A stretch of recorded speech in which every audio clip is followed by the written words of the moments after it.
ఈ ప్రపంచం ఇప్పుడు డిజిటల్ వైపుగా దూసుకెళ్తుంది. టమాటోలు కొనాలన్నా, టాటా షేర్స్ కొనాలన్నా ట్రాన్సాక్షన్స్ అన్ని ఫోన్లోనే చేసేస్తున్నారు. డిజిటల్ పేమెంట్స్ 1,00,000 దాకే సపోర్ట్ చేస్తాయి. మరి పెద్ద ట్రాన్సాక్షన్స్ జరగాలి అంటే చెక్ ఒక్కటే దారి. ఇప్పుడు మనం ఈ చెక్ వల్ల కలిగే లాభాలేంటి, నష్టాలేంటో తెలుసుకుందాం. ప్రజల కోసం ఏర్పాటు చేసిన చట్టాలని ప్రజల ముందుకు తీసుకురావాలనే ఉద్దేశంతో ఈ ఛానల్ ను స్టార్ట్ చేశాను. సబ్స్క్రైబ్ చేసి సపోర్ట్ చేయండి, ఎంకరేజ్మెంట్ ఉంటుంది.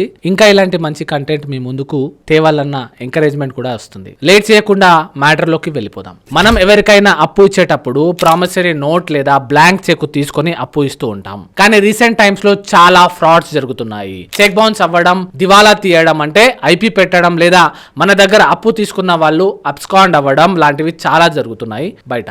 దీనివల్ల ఇచ్చిన అప్పులు రికవర్ చేసుకోవడం చాలా కష్టం అయిపోతుంది. ఎవరైనా ఇచ్చిన చెక్ చెల్లకపోతే కేసు ఎక్కడ వేయాలి, ఏ జ్యూరిడిక్షన్ లో వేయాలి, ఏ సెక్షన్ కిందికి వర్తిస్తుంది, ఇలా చాలా సందేహాలు కామన్ పీపుల్ కు తెలియదు. ఈ వీడియోలో ఇలాంటి డౌట్స్ క్లియర్ చేయడానికి ప్రయత్నిస్తాను. చెక్ తీసుకున్న రోజు నుండి దాన్ని 3 months లోపు ఖచ్చితంగా బ్యాంక్ లో డిపాజిట్ చేయాలి, లేకపోతే ఇన్వాలిడ్ అవుతుంది. అప్పు తీసుకున్న వ్యక్తి ఇచ్చిన చెక్కును మనం ఏ బ్యాంక్ అయితే డిపాజిట్ చేస్తామో ఆ బ్యాంక్ పరిధిలో ఉన్న జ్యూరిడిక్షన్ లో కేసు వేయొచ్చు. ఒకప్పుడు మనం కేసు వేస్తే చెక్ ఇచ్చిన వాళ్లకు పనిష్మెంట్స్ ఇచ్చేవాళ్ళు. ఇప్పుడు నష్టపోయిన అమౌంట్ కూడా ఇచ్చేలా section 138 of negotiable instrument act clear గా చెప్తుంది. ఫర్ ఎగ్జాంపుల్, అనిల్ ప్రసాద్ అనే అబ్బాయికి ఒక చెక్ ఇచ్చాడు. ప్రసాద్ సమ్ XYZ బ్యాంక్ లో డిపాజిట్ చేశాడు, కానీ అకౌంట్ లో డబ్బులు లేక ఆ చెక్ బౌన్స్ అయింది.